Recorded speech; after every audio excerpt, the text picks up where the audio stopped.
नमस्कार मित्रांनो, श्री स्वामी समर्थ। सर्वप्रथम सर्वांच्या आपल्या श्री स्वामी समर्थ चॅनलवरती खूप खूप स्वागत आहे। स्वामी तुमच्या सर्व चांगल्या मनोकामना पूर्ण करो, तुम्हाला सुखात आणि आनंदात ठेवो, ही स्वामी चरणी प्रार्थना। मित्रांनो, आज आहे 13 फरवरी, वार मंगळवार आणि या दिवशी आली आहेत श्री गणेश जयंती। आता मित्रांनो, गणेश जयंतीला माझी चतुर्थी त्याचबरोबर तिलकुन चतुर्थी ह्या नावाने सुद्धा ओळखले जाते। त्याचबरोबर ह्या गणेश जयंतीच्या दिवशी लक्ष्मीनारायण योग सुद्धा तयार झालेला आहे। यामुळे या दिवसाचा महत्त्व हे अधिकच वाढलेलं आहे। आपल्याला ह्या गणेश जयंतीच्या दिवशी गणपती बाप्पांची विधी व पूजा करायची आहे। त्यांना प्रिय असणारे वस्तू अर्पण करायचे आहे। त्याचबरोबर नैवेद्यामध्ये मोदक, गुळ खोबरं, त्याचबरोबर आपल्याला थोडेसे तीळ सुद्धा नैवेद्य म्हणून अर्पण करायचे आहे। विशेष महत्त्व आहे। सोबतच या दिवशी आपल्याला काही उपाय सुद्धा करायचे आहेत। तर आपल्याला हा जो उपाय आहे तर हा आहे हळदीचा। मित्रांनो, हा हळदीचा करायचा आहे। हा उपाय केल्यामुळे आपल्याला आपल्या आयुष्यामध्ये कुठलेही अडचणी, दुःख, संकट, आजारपण हे उरणार नाही आणि सोबतच 7 पिढ्यांचा दरिद्र आणि गरिबी ही सुद्धा नष्ट होईल।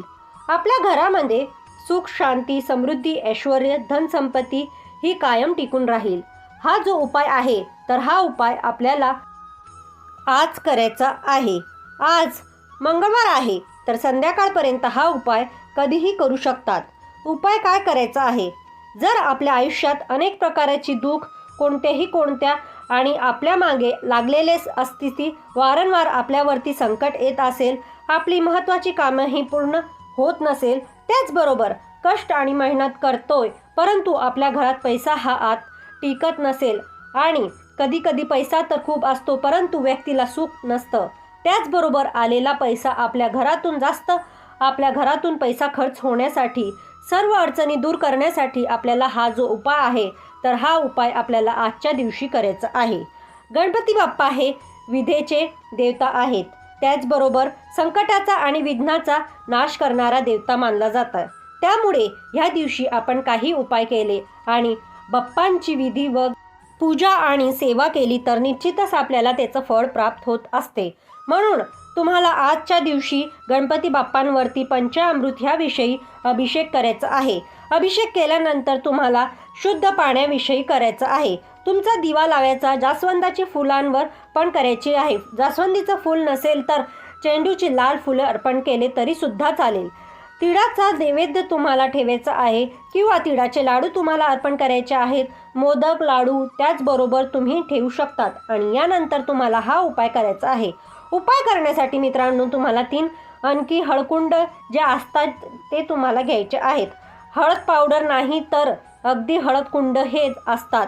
तुम्हाला हळद पावडर घ्यायची नाही, तुम्हाला हळकुंड जे असतात अख्खी हळद ते तुम्हाला घ्यायचे आहेत। ते तुम्हाला 3 घ्यायचे आहेत। हे 3 हळकुंड तुम्हाला घेऊन तुमच्या देवघरासमोर बसायचं आहे। असं घ्यायचं आहे तेव्हा समोर देवाला तुम्हाला लावायचे आहे, म्हणजे आपल्या बाप्पांसमोर ठेवायचे आहेत। हे 3 हळकुंड तुम्हाला उजव्या हातात घ्यायची। ओम गण गणपते नमः, ओम गण गणपते नमः हा मंत्र तुम्हाला बघा 11 वेळा गणपती बाप्पांच्या अथर्वशीर्ष आहे असं तुम्हाला 11 वेळा म्हणायचं आहे। यानंतर जर तुम्हाला वाचता लिहिता येत नसेल तर तुम्ही श्रवण केलं तरी सुद्धा चालेल। त्याचबरोबर तुम्हाला गणपती बाप्पांचं अथर्वशीर्ष म्हणायचं शक्य नसेल तर गणपती बाप्पांचे स्तोत्र आहेत ते सुद्धा तुम्ही 11 वेळा म्हणू शकता। मित्रांनो, दोन्ही सेवापैकी तुम्ही एक सेवा जे आहे त्याची 11 वेळा करायची आहे। अभिमंत्री झालेले हे हळकुंड जे आहेत ते तुम्हाला घ्यायचे आहेत आणि यानंतर तुम्हाला एक लांब असा पांढरा जो कपडा असतो त्या कपडामध्ये तुम्हाला घ्यायचं आहे, म्हणजे तुम्हाला घ्यायचे आहे कारण असा असल्याने हवा पट्टीसारखं। यानंतर तुम्हाला ओम गण गणपते नमः असं म्हणायचं आहे। ते हळकुंड घ्यायचं आहे। ते हळकुंड तुम्हाला त्या कपड्यांमध्ये एक गाठ घेऊन बांधायचं आहे। पुन्हा थोडं अंतर ठेवायचं आणि तुम्हाला दुसरी गाठ बांधायची आहेत। पुन्हा तिसरी हळकुंड ठेवायचं आहेत आणि तिच्यात ओम गण गणपते नमः म्हणायचं आहेत आणि तुम्हाला पांढऱ्या कपड्यांमध्ये गाठ देऊन बांधायचं आहेत। आणि ही जी हळकुंड आहेत ना तुम्हाला आपल्या घराच्या मुख्य दरवाजावरती उजव्या बाजूला बांधायचं आहेत। आता उजवी बाजू कोणती? जेव्हा तुम्ही आतून बाहेर प्रवेश करता म्हणजे घरातून बाहेर जाता तर घरातल्या आतल्या बाजूची उजवी असते, तर त्या उजव्या बाजूला तुम्हाला ही हळकुंड बांधायचे आहेत. आपलं घर हे आपलं सर्वस्व असते. आपल्या घराच्या मुख्य दरवाजापासून आपल्या घरात लक्ष्मी येते. लक्ष्मी येत असते. आपल्या घरात नकारात्मकता, ऊर्जा, वाईट शक्ती, विघ्न, अडचणीसुद्धा तिथूनच येत असतात. यामुळे आपल्या घरामध्ये जर आपण असा हळकुंड तिथे बांधला तर नक्कीच आपल्या घरामध्ये सकारात्मकता, ऊर्जा येईल. घरात सुख, शांती, समृद्धी, ऐश्वर्य नांदेल. आणि मित्रांनो आणि व्यक्तीच्या जीवनातल्या सगळ्या अडचणी ह्या सुद्धा दूर होतील. यामुळे आपल्याला असा हा एक उपाय जो आहे ना तो करायचा आहे. त्याचबरोबर तुम्हाला दुसरा एक उपाय सुद्धा करायचा आहे. यासाठी सुद्धा तुम्हाला 3 हळकुंड लागणार आहेत. अगदी हळकुंड कुठलेही तुटलेले फुटलेले नसावं याची काळजी घ्यायची आहेत. असे 3 हळकुंड घ्यायचे आहेत आणि सांगितल्याप्रमाणे सेम आपल्याला उजव्या हातामध्ये घ्यायचं आहे. उजव्या हातामध्ये घेतल्यानंतर ह्या गणपती बाप्पांचे 3 वेळा तुम्हाला अथर्व शीर्ष आहे त्याचं पठण करायचं आहे. यानंतर तुम्हाला अभिमंत्रित झालेले हळकुंड तिथलं एक हळकुंड घ्यायचं आहेत आणि एक बसलेले तुम्हाला बांधायचे आहेत आणि आपल्या पैशांच्या तुम्हाला बांधायचे आहेत आणि आपल्याला आपल्या पैशाच्या तिजोरीमध्ये तुम्हाला ही हळकुंड ठेवायचे आहे. यामुळे आपल्या घरातील पैशांची अडचणी दूर होतात. काही कर्ज असेल तर ते सुद्धा दूर होते. कर्जातून आपली मुक्ता होते आणि घरातली गरिबी आणि दरिद्री हे संपूर्ण नष्ट होऊन आपल्या घराची प्रगती होत असते. तर हा एक उपाय सुद्धा तुम्हाला करायचा आहे.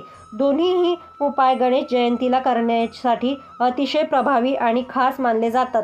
हे उपाय केल्याने व्यक्तीला निश्चितच फळ प्राप्त होते.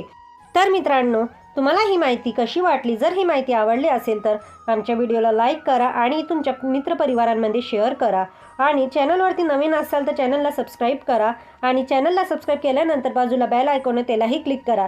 त्याच्यामुळे आपले नवनवीन व्हिडिओ तुम्हाला ऐकायला मिळतील आणि त्यामुळे आमचंही प्रोत्साहन वाढेल आणि आम्ही तुमच्यासाठी असे नवनवीन व्हिडिओ आणत जाऊ. तर मित्रांनो, व्हिडिओ शेवटपर्यंत ऐकल्याबद्दल खूप खूप धन्यवाद. श्री स्वामी समर्थ.